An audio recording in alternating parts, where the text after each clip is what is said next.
Massive stone structures stand silent, their original purpose erased by centuries.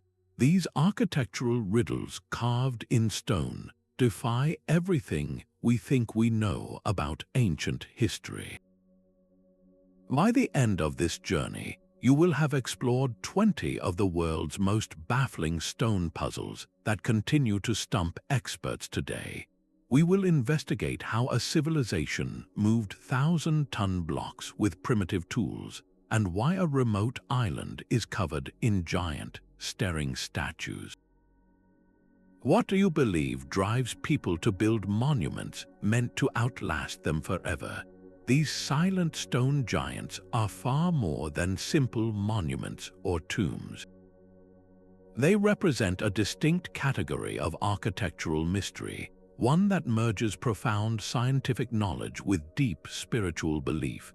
To truly grasp their power, we must first understand what separates a stone puzzle from a mere ancient ruin. The key lies in their layered complexity. Builders did not just stack rocks, they encoded advanced mathematics into proportions, charted celestial cycles into alignments, and wove intricate symbolism into every carving, all without leaving a single written manual.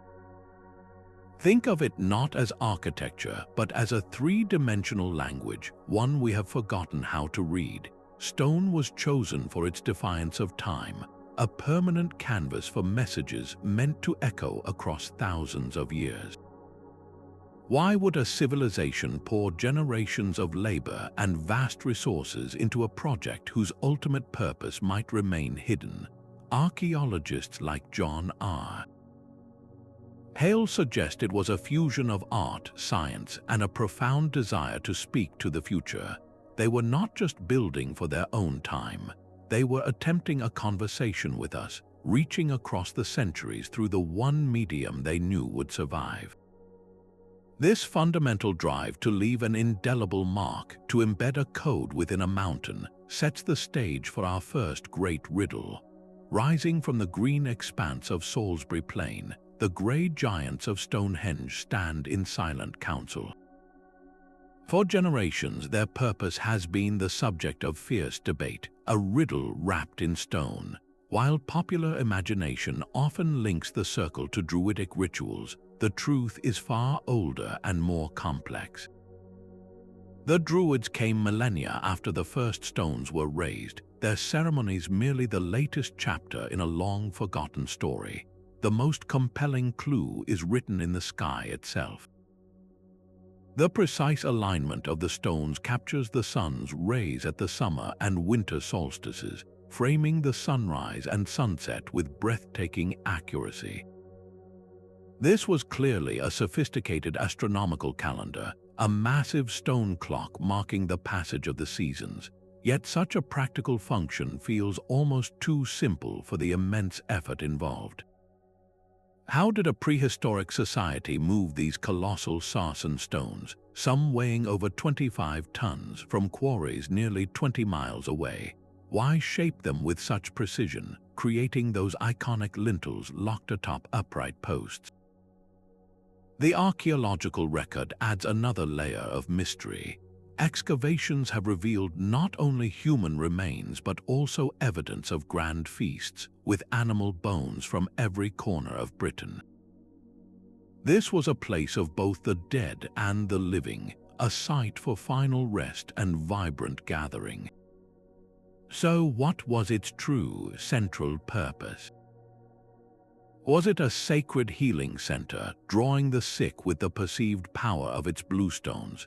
A celestial observatory for priest astronomers, or perhaps a unifying temple, a destination for pilgrimages that forged a collective identity across a scattered land?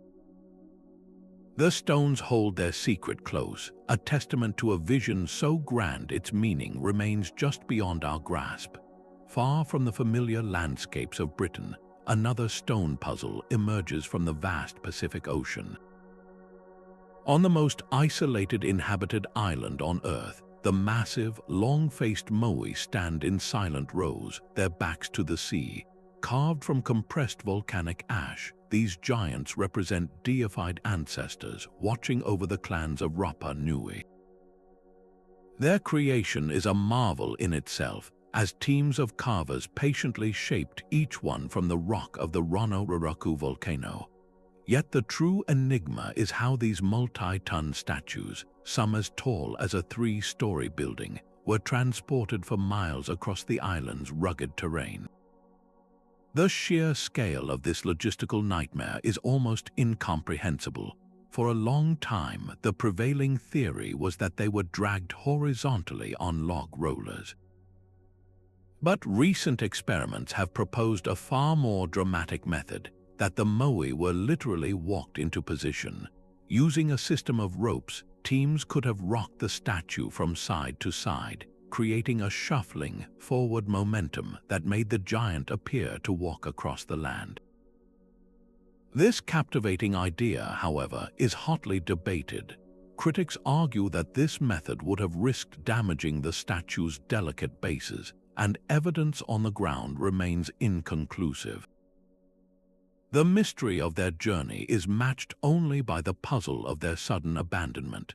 Sometime in the 1600s, work in the quarries ceased abruptly.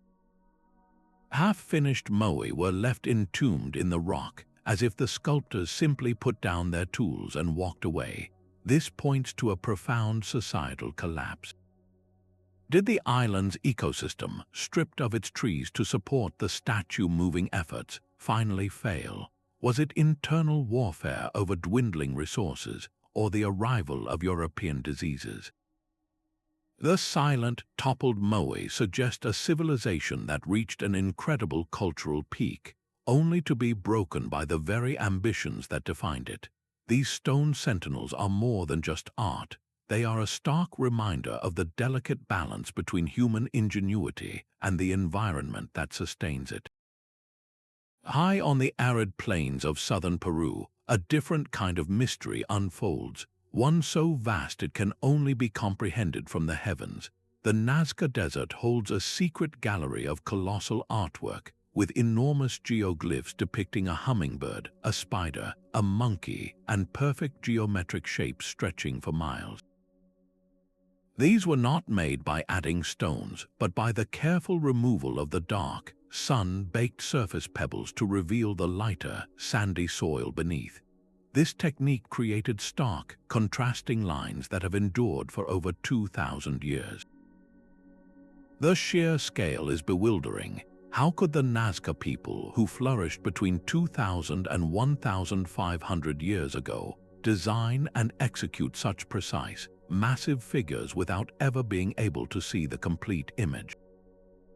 They worked from smaller scale models, using simple tools and surveying techniques to scale up their designs, a testament to their incredible skill in geometry. Yet the why remains deeply elusive. The most enduring theory points to the life-giving power of water in an unforgiving desert. Some of the lines lead to sources of precious water, and many of the animal figures are symbols of rain and fertility in Andean mythology. Perhaps these lines were a desperate, beautiful prayer to the gods, a ritual pathway for ceremonies pleading for water. Another compelling idea suggests they were a giant astronomical calendar, with certain lines aligning with the sun, moon, and stars during significant celestial events. Then there is the more speculative but captivating notion that they were landing strips or signals for beings from the sky, though this is widely dismissed by mainstream archaeologists. The truth is, without any written records from the Nazca themselves, we are left with a breathtaking puzzle whose pieces do not quite fit. These lines are a message drawn on a planetary scale, yet we have lost the key to understanding the language.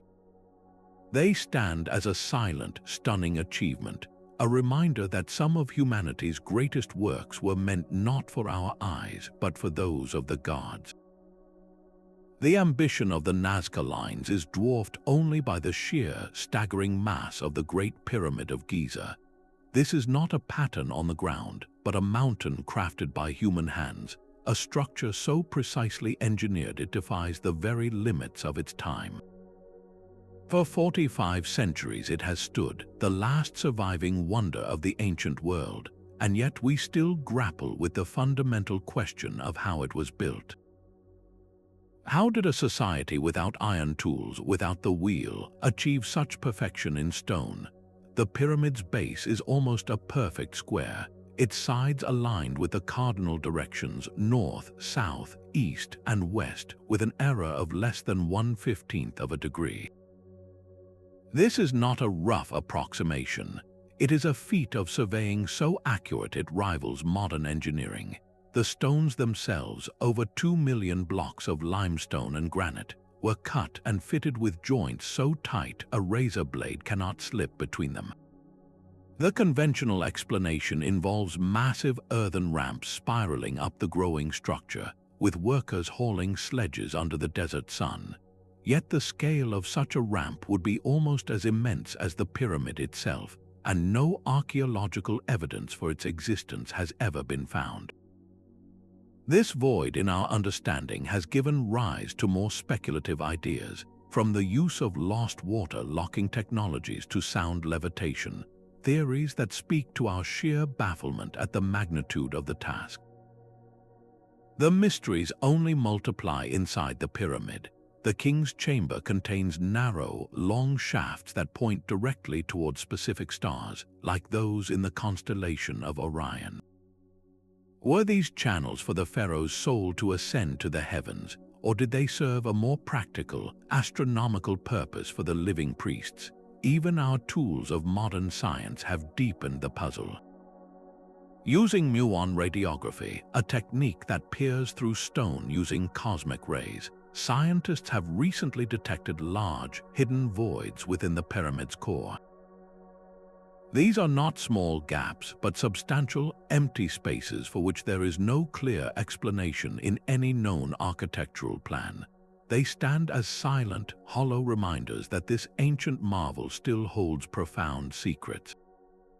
The Great Pyramid is more than a tomb. It is a permanent challenge to our assumptions, a stone manifesto suggesting that the builders possessed a depth of knowledge we have yet to fully comprehend. Deep within a narrow desert canyon in Jordan, a monument of impossible beauty appears as if from a dream, its facade glowing with the color of a rose at dawn. This is the treasury of Petra, a structure carved not from stone but directly into the face of a towering cliff. Its ornate columns, statues, and urns are a masterpiece of Hellenistic design, a sight so breathtaking it feels like it was made for gods. Yet this magnificent exterior hides a profound and simple truth. Step inside, and you find a series of stark, empty chambers, largely unadorned and startlingly plain.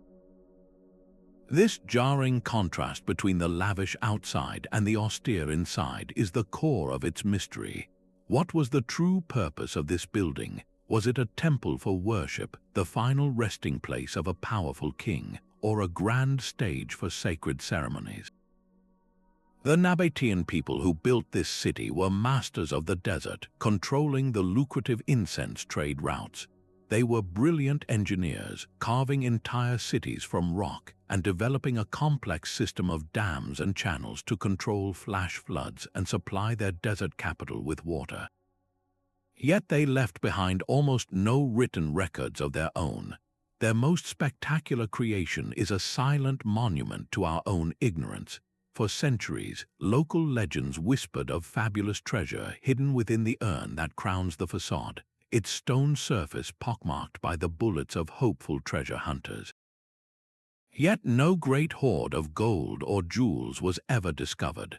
The real treasure of Petra is the building itself, a testament to a society advanced enough to sculpt a mountain with breathtaking precision.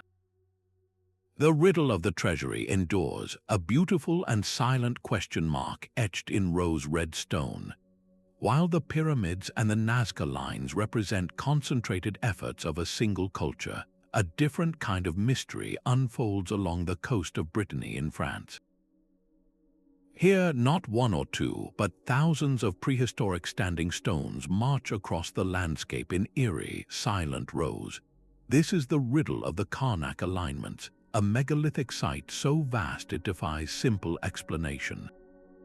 Over 3,000 stones were erected here, beginning around 6,500 years ago, arranged with geometric precision in parallel lines that stretch for miles. To walk among them is to feel a profound sense of order imposed by a people about whom we know almost nothing. Were these lines a colossal astronomical computer, their alignments pointing to the sun and moon on significant dates? Some researchers believe they formed a complex calendar for an agricultural society, tracking the seasons essential for survival. Others propose they served as sacred pathways, guiding processions for rituals we can no longer envision. Perhaps they were territorial markers, a visible declaration of a clan's power and domain carved directly into the earth. Yet each theory encounters the same obstacle: a complete lack of conclusive evidence.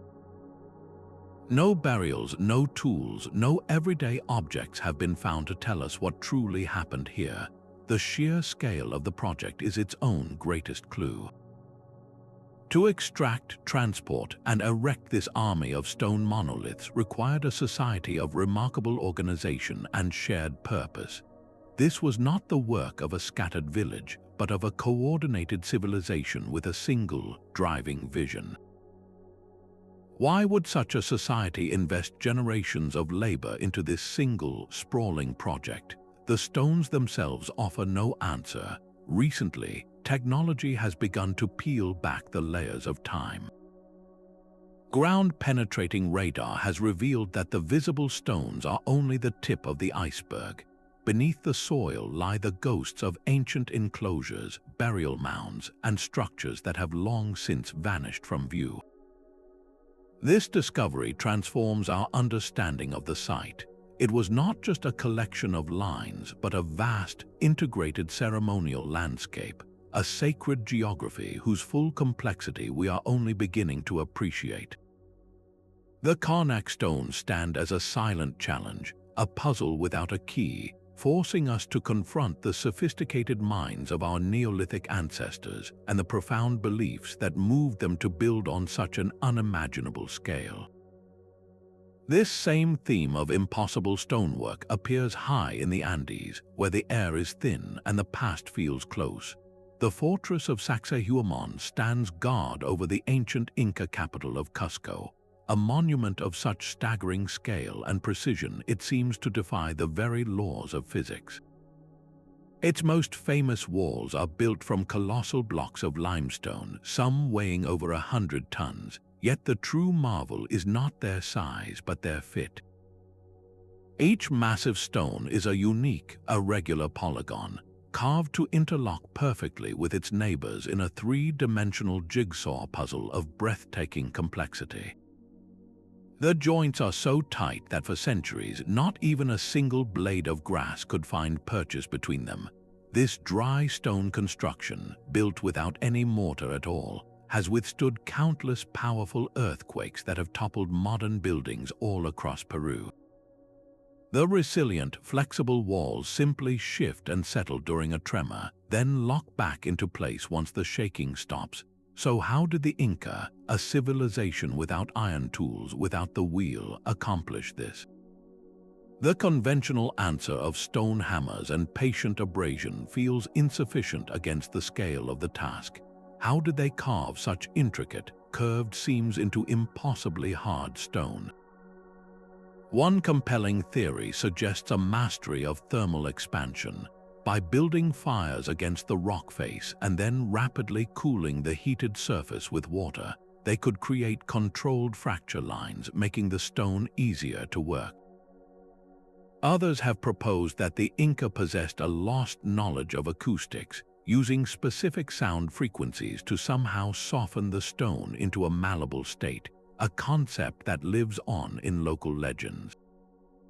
Of course, the sheer perfection of the walls has also fueled more speculative ideas about outside help, though mainstream science finds no evidence for such claims. The purpose of the site is as debated as its construction. Its formidable zigzag walls are a defender's dream, creating deadly kill zones for any attacker. Yet its location and design also suggest a grand ceremonial stage, a place for rituals that connected the Inca emperor to the sun god Inti.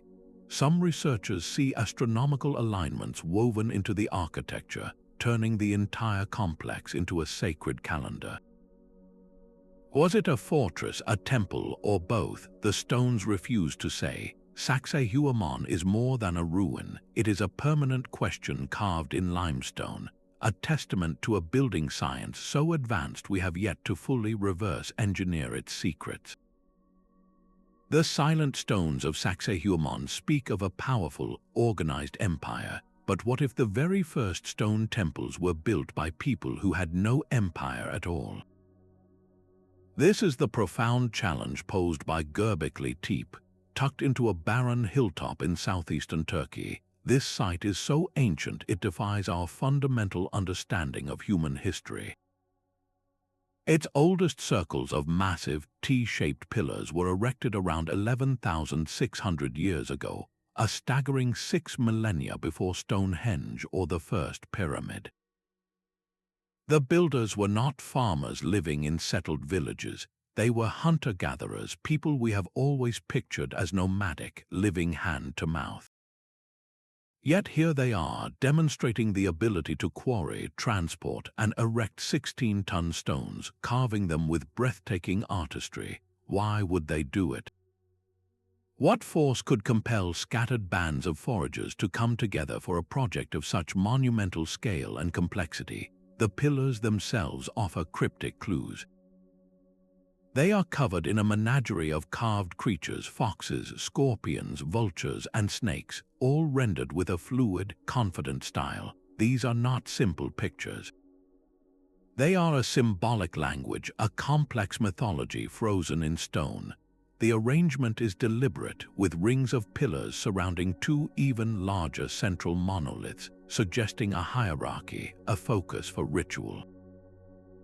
This was clearly a sacred space, perhaps the world's first true temple, but this creates a baffling chicken and egg problem for archaeologists. The conventional story of civilization says that agriculture came first. Only when people settled down to farm, producing a surplus of food, did they have the time, resources, and social organization to build grand monuments. Göbekli Tepe turns that sequence completely upside down. Here, the temple came first. This suggests that a shared spiritual belief, a common god or cosmology, is what initially brought people together and forged the complex society that would later invent farming. The site's end is as mysterious as its beginning. Around 10,000 years ago, after more than a millennium of use, the people of Göbekli Tepe deliberately and carefully buried their entire temple under tons of earth and stone. They did not abandon it in a hurry. They entombed it, preserving it for eternity. Was this an act of reverence, a way to consecrate a holy place that had served its purpose? Or was it a defensive act, a sealing away of powerful forces they no longer wished to confront? With no written records and no nearby city to provide context, we are left staring at these ancient, looming T-shaped figures, realizing they are not just pillars. They are the silent, stubborn architects of a new human story. While massive structures reveal the power of ancient societies, the most intimate riddles are often found on a much smaller scale. In a palace on the island of Crete, a fired clay disc no larger than a dinner plate holds a code that has defied understanding for over a century. This is the Phaistos Disc, a Minoan artifact from the 2nd millennium before the Common Era, and its surface is a whirlwind of mystery. Pressed into the clay in a perfect spiral are 241 individual symbols, each one stamped with a seal, making this one of the earliest examples of movable type in human history. We see human figures walking and heads with elaborate plumes, shields and ships, birds and bees, but these are not mere pictures. They are a script, a written language arranged in groups that suggest words or phrases. And here lies the heart of the puzzle. Not a single one of these symbols has ever been found on any other Minoan artifact. The language of the disc is an isolated incident, a message from a lost world that speaks in a tongue we have never heard before. Is it a hymn to a forgotten goddess, a legal contract for a royal shipment of olive oil, or perhaps a complex board game with rules lost to time? Every proposed solution crumbles under scrutiny. The spiral pattern itself is hypnotic, forcing the reader to turn the disc, to follow the trail of symbols inward toward a center that offers no final answer. This physical act of reading feels intentional, like a ritual journey. The very method of its creation adds another layer of strangeness. Why would a civilization that typically wrote on clay tablets with a stylus go to the extraordinary trouble of creating dozens of individual seals to stamp this single, unique object? It suggests the message was meant to be replicated, yet no other copies have ever been found. This singularity has led a few skeptics to question its authenticity, to wonder if it is an elaborate modern forgery, though most experts believe it is genuine. For linguists and code breakers, the Phaistos Disc is the ultimate locked room mystery. It is a system of communication that is complete in itself, a closed loop of meaning. Without a bilingual text, a Rosetta Stone for Minoan Crete, the disc remains stubbornly silent. It is a powerful reminder that the most enduring codes are not always carved into mountains, but can be held in the palm of your hand, a silent whisper from the past that we strain to hear. Beneath the sun-baked earth of Cappadocia lies a world turned inside out. While most ancient mysteries reach for the sky, the enigma of Derinkuyu plunges straight down, a multi-level city carved entirely from soft volcanic rock. This was not a simple cave network, but a sophisticated subterranean metropolis, an architectural feat of survival that could house up to 20,000 people along with their livestock and supplies. Its labyrinthine tunnels descend over 280 feet deep, a vertical maze encompassing 18 excavated levels, each one a carefully planned district with specific functions. Here you would find everything needed for a society to endure a long siege, from intricate ventilation shafts that provided fresh air to the deepest chambers, to carefully carved wells tapping into underground water sources. There were stables, storage rooms, kitchens, and even wineries, all connected by a web of narrow, easily defensible corridors. The true marvel of its engineering, however, lies in its security. Massive circular stone doors, each weighing over half a ton, could be rolled across critical passageways, sealing off entire sections of the city from invaders. These were not crude blocks of rock, but precision-engineered plugs that fit perfectly into their stone frames, a testament to a brilliant and pragmatic understanding of defense in confined spaces.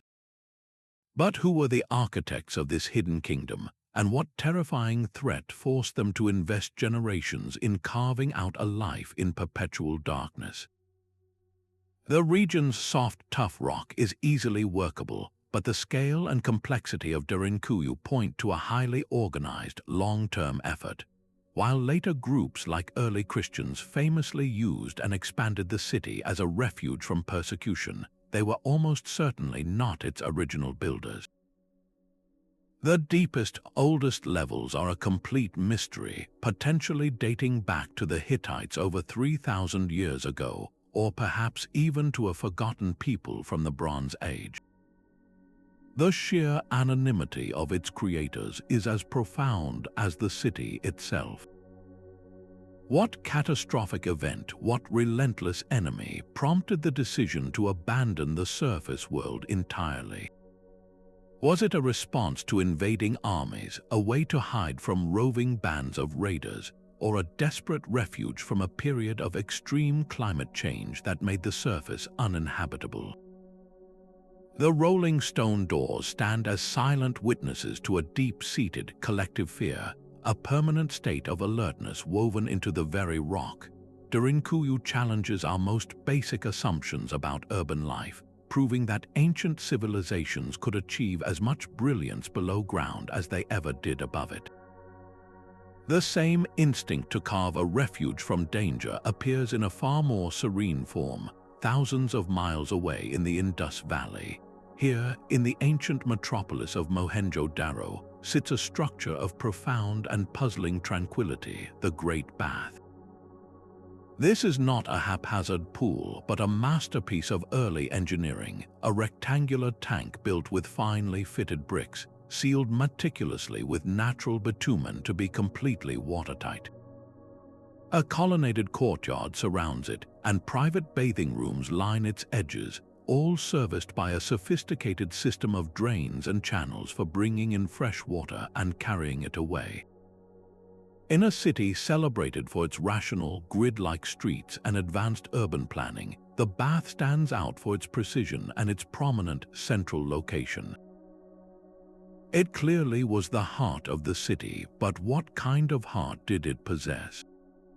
Was this the world's first public swimming pool, a place for community and cleanliness in a bustling Bronze Age city?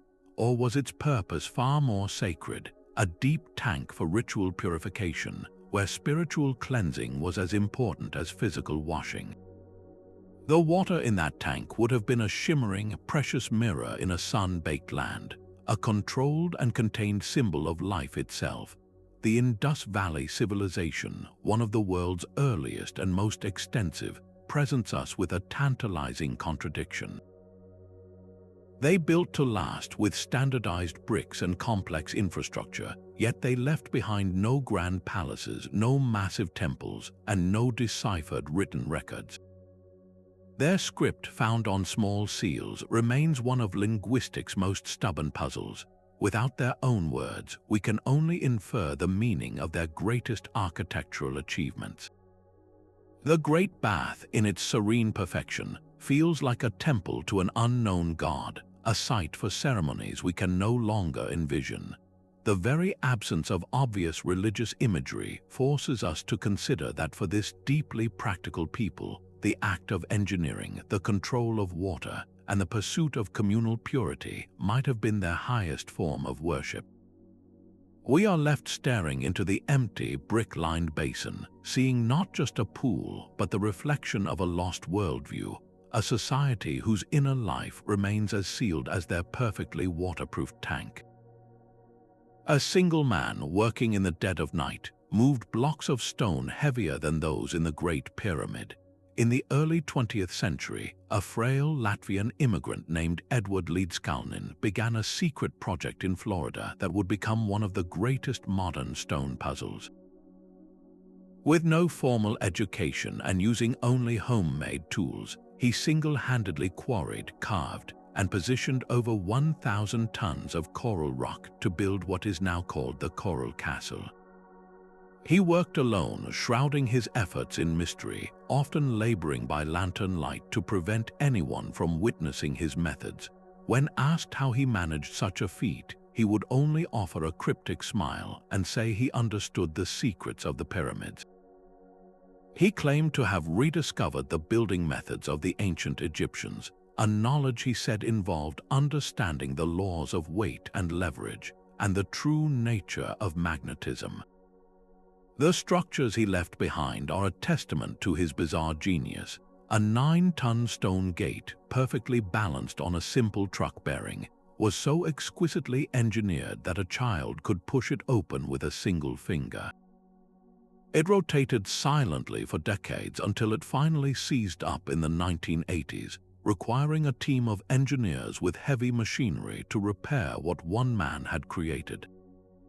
The site is also peppered with precise astronomical features, including a telescope accurately aligned with the North Star and a stone calendar that tracks the solstices. So how did he do it? The theories are as varied as they are unproven. Some suggest he used counterweights and a complex system of hidden chains and pulleys, while others, inspired by his own cryptic comments, propose he had mastered anti-gravity or had discovered a way to manipulate the Earth's magnetic fields. The most grounded explanations point to his clever use of tripods, block and tackle, and a profound, intuitive understanding of fulcrums and pivots. Yet even when modern engineers replicate his tools, they cannot replicate his results with the same speed or efficiency.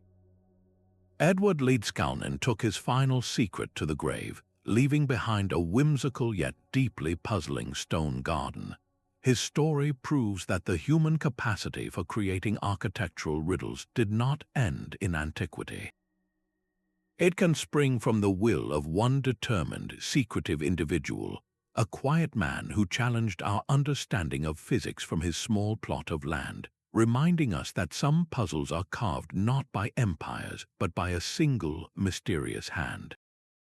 Beneath the waves off the coast of Japan, the sea guards one of its most contentious secrets.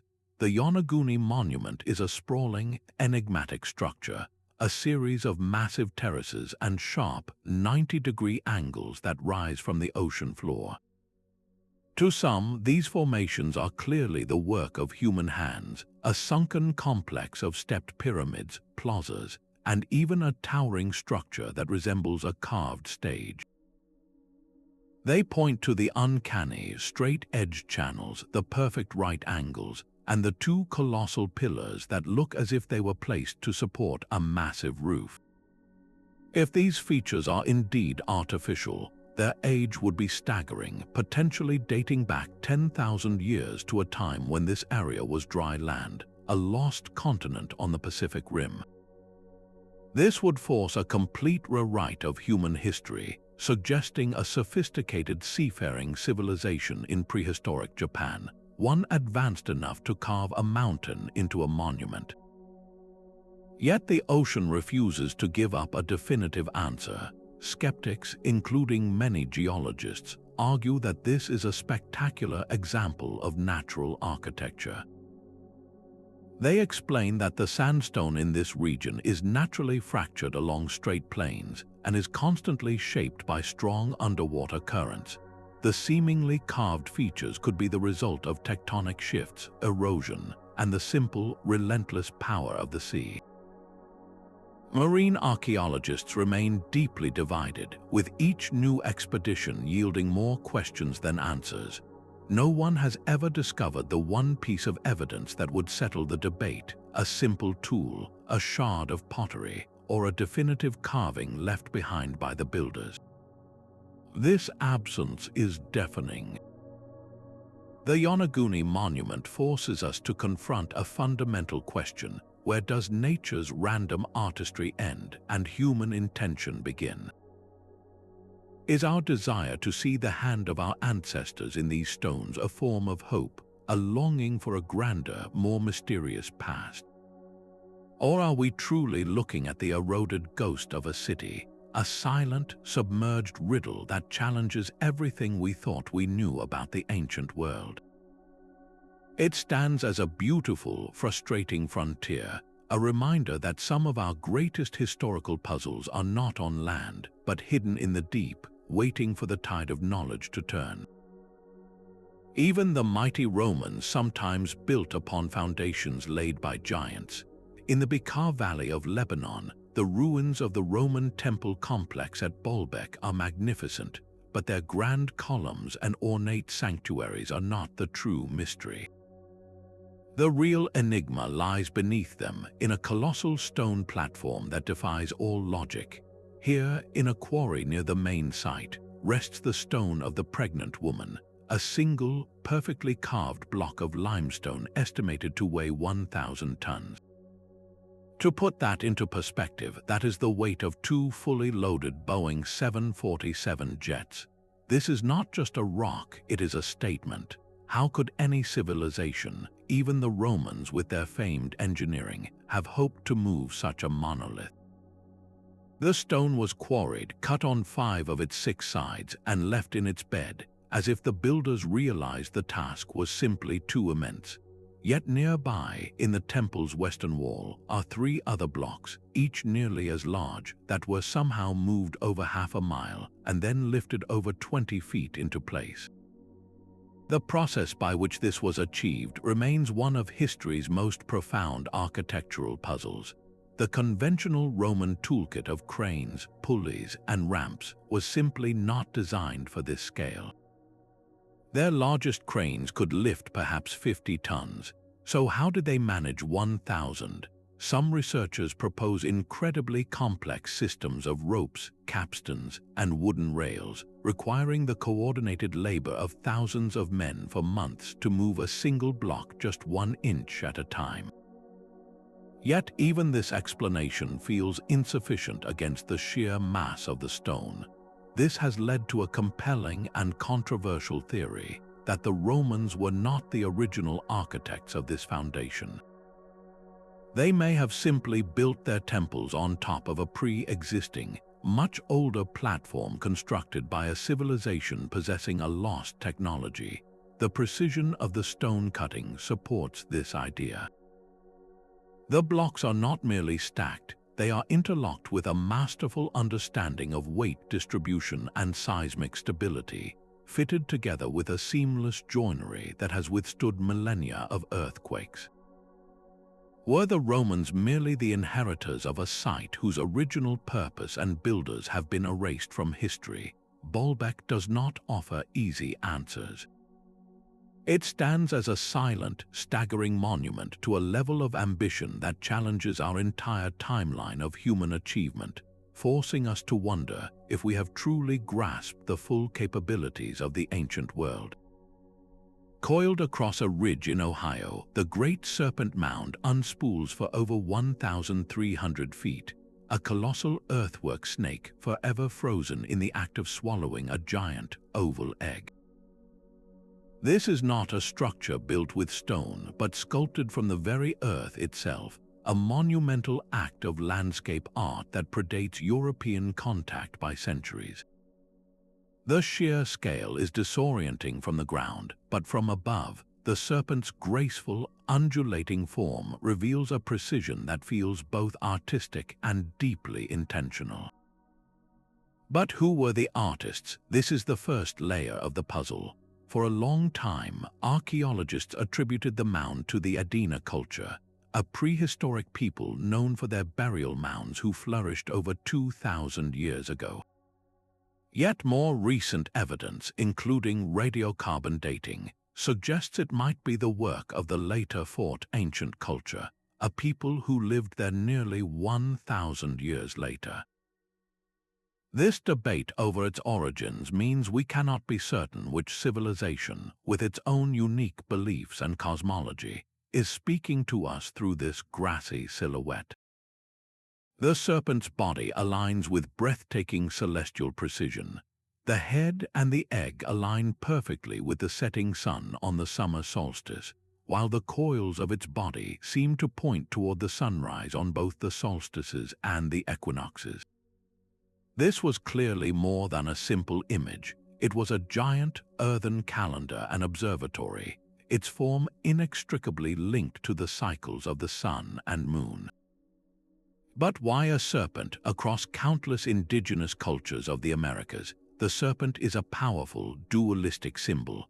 It can represent the life-giving force of water, flowing like a river through the land, and it is also a creature of the underworld, a bridge between the earth and the realms below. The act of swallowing an egg could symbolize the sun being consumed at sunset, only to be reborn the next dawn. Or perhaps it tells a creation story, a myth of a great world serpent that we have since forgotten. Was this effigy a site for sacred ceremonies, where priests and shamans enacted rituals to ensure the sun's return or to petition for rain? Could it have served as a territorial marker, a spiritual map claiming the land for a specific clan under the watchful eyes of their celestial deities? The silence is profound. Unlike the pyramids or Petra, there are no carvings to interpret, no artifacts left behind in the mound itself to guide us. The message is the mound, and the mound is the message. It stands as a testament to the sophisticated astronomical knowledge and the deep, symbolic thinking of North America's prehistoric peoples. They looked to the heavens, charted the paths of celestial bodies, and then brought that cosmic order down to Earth on a scale so vast we can still walk in its shadow today, forever wondering what it truly meant to those who first traced its form upon the land.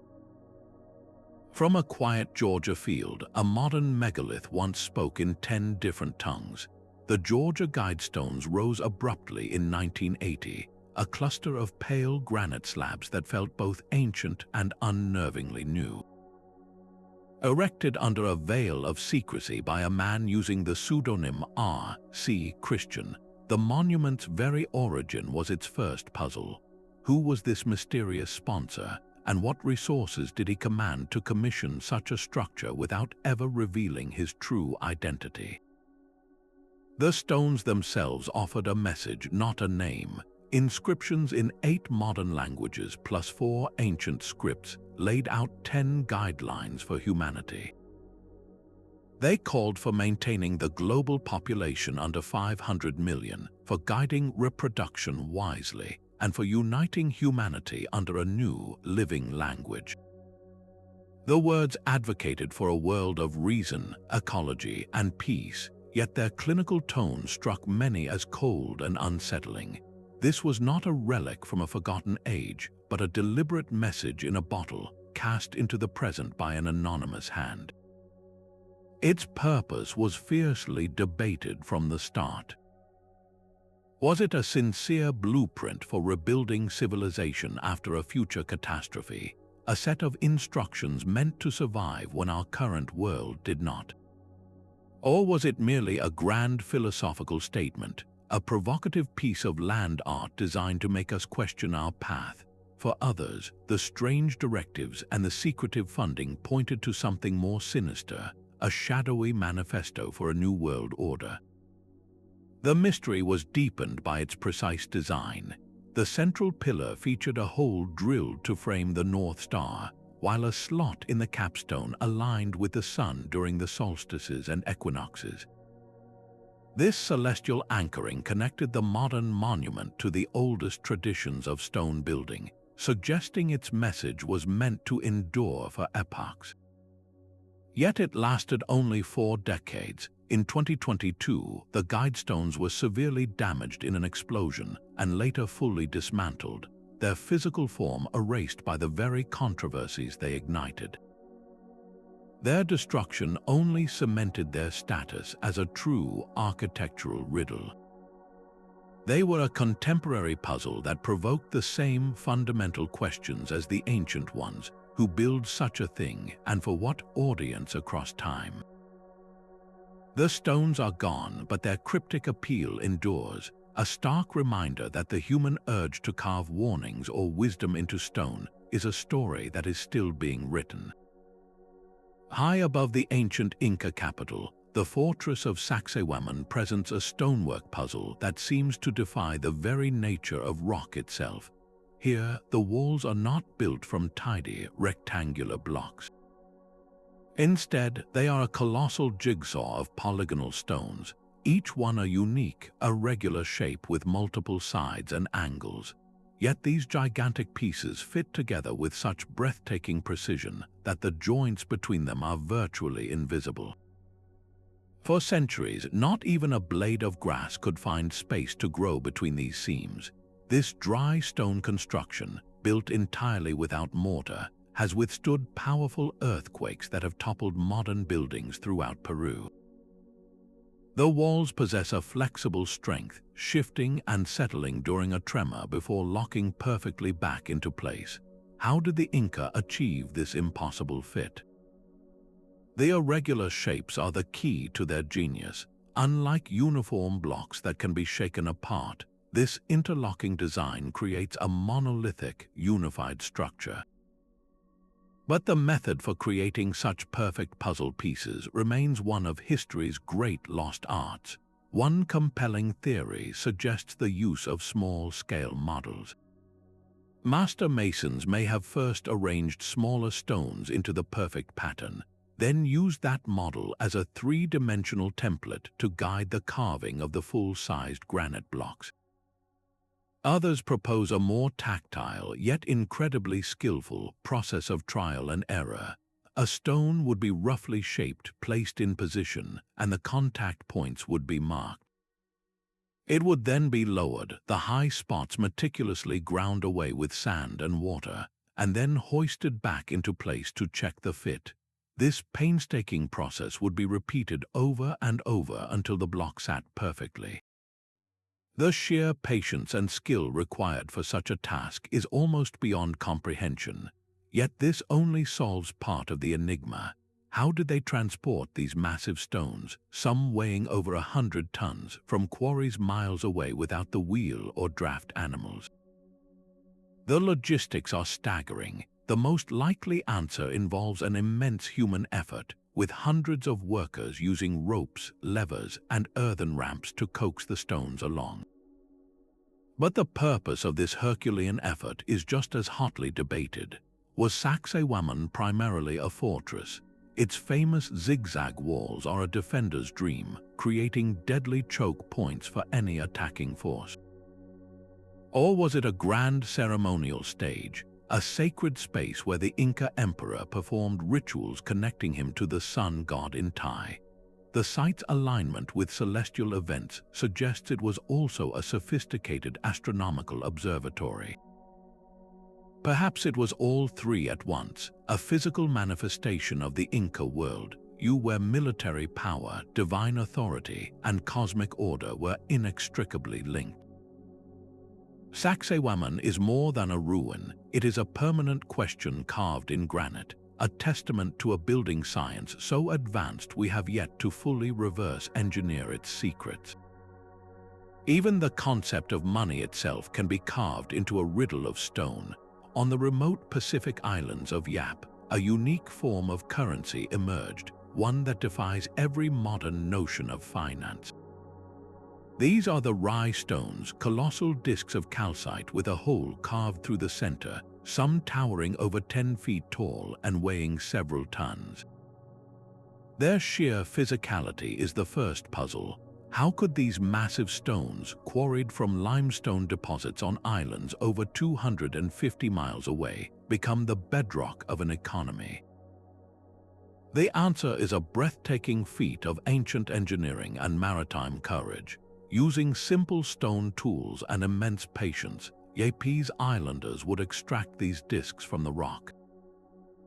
Then came the perilous journey home, transporting the multi-ton stones on bamboo rafts and outrigger canoes across the open ocean. The logistical nightmare of loading, balancing, and sailing with such a heavy, awkward cargo in unpredictable seas is almost unimaginable. Many stones, and undoubtedly many lives, were lost to the depths during these transfers, a fact that only added to the value and legend of those that survived the voyage. But the true mystery of the Rai stones is not how they were moved, but how they were used. This was not money you could carry in your pocket. Once a stone was placed in a village square or along a ceremonial path, it rarely, if ever, moved again. Its value was not in its possession, but in its story. The worth of a Rai stone was determined by a complex web of factors: the peril of its journey, the skill of its carver, and perhaps most importantly, its history of ownership. A stone that cost a life to bring to Yap was immeasurably more valuable than a smaller, easily transported one. Ownership was transferred not by physically moving the stone, but through public, oral agreement. The entire community would bear witness to a change in ownership, and the stone's story would grow, its narrative weight becoming its true currency. This system turned economics into a form of collective memory, a shared ledger written not on paper, but in the minds of the people and the silent, immovable stones that stood among them.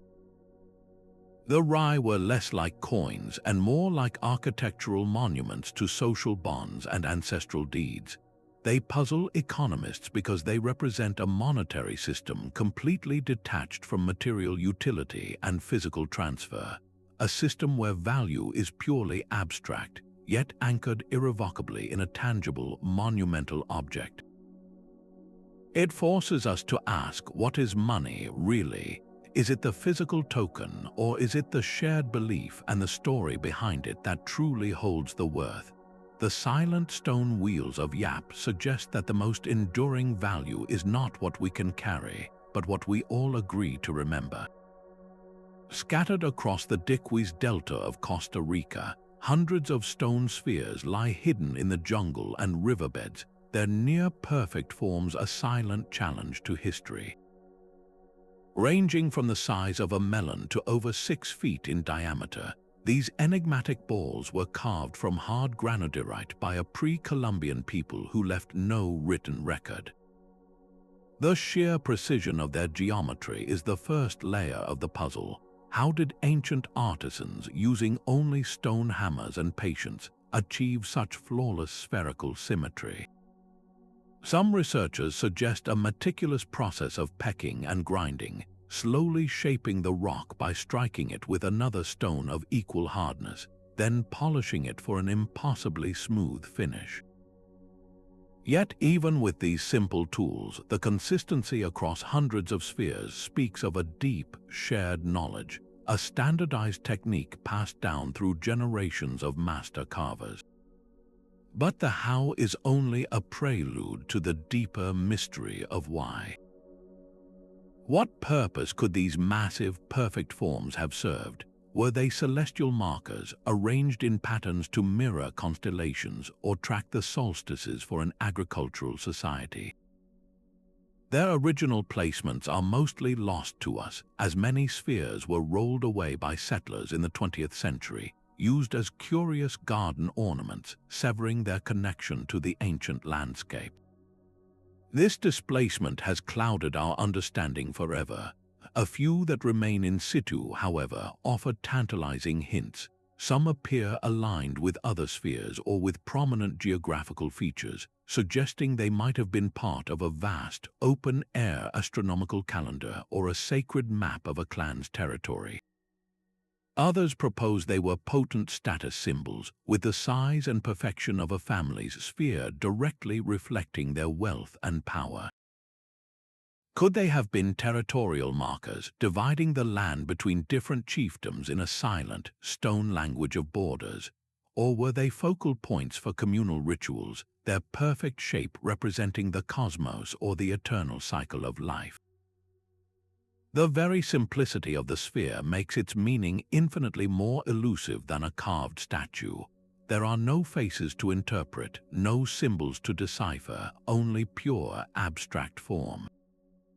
This absence of narrative is its own powerful statement. It forces us to confront a culture that expressed its most profound beliefs not through complex imagery, but through perfect geometry, a language of ideal shapes that they believed the universe itself would understand. Erosion and centuries of looting have stripped away the context, leaving only the silent, stubborn spheres. They remind us that the greatest riddles are not always the most ornate, that simplicity in form can conceal a bottomless depth of human intention. The stones of Pumapunku do not simply lie in ruin, they look as if they were exploded from within. Nestled in the high Bolivian plains, this sprawling complex is a geometric nightmare, a field of shattered andesite and red sandstone blocks that seem to defy the very era they were built in. These are not rough-hewn monoliths, they are precision-engineered components, scattered across the landscape like pieces from a colossal, alien model kit. The most famous of these are the H-shaped blocks, each one an identical puzzle piece, featuring perfectly straight grooves, razor-sharp edges, and drilled holes of a uniform depth that suggest a system of modular construction. The accuracy is so unnerving that it feels less like ancient masonry and more like modern industrial fabrication. How could a civilization over 1,000 years old without iron tools or the wheel achieve such a thing? The stone itself, andesite, is exceptionally hard, just one step below diamond on the scale of mineral hardness.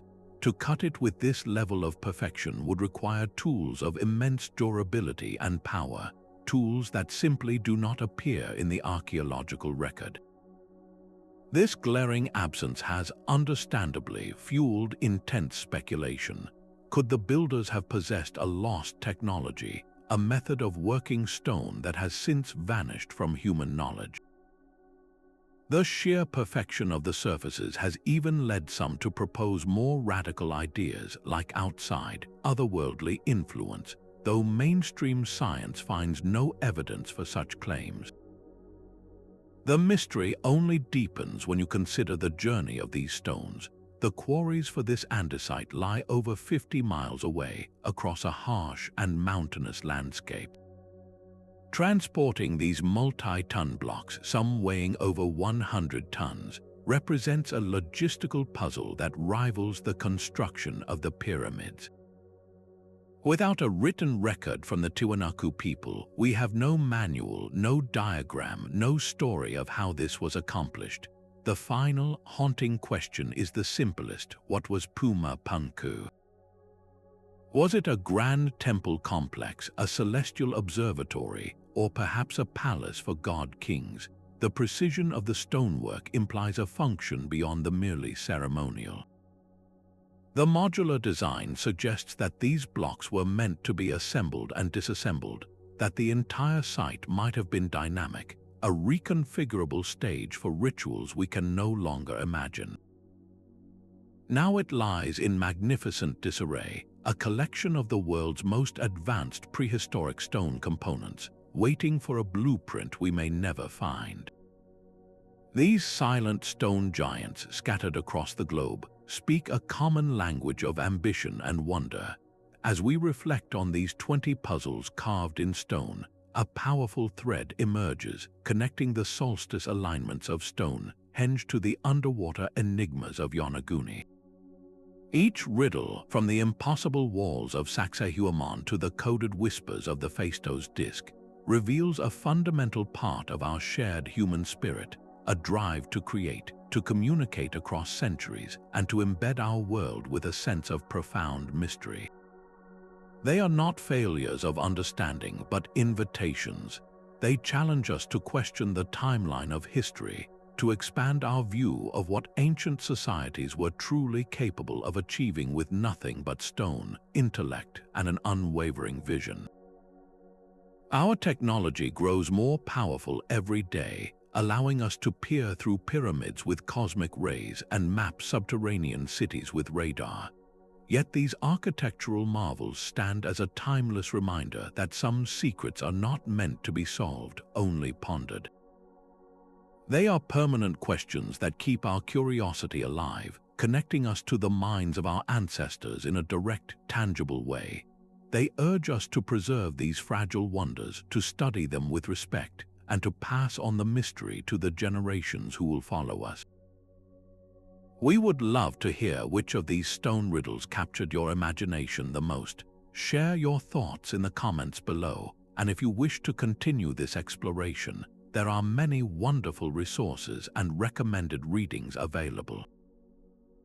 Thank you for joining this journey into the unknown. For more explorations of history's greatest enigmas, remember to subscribe.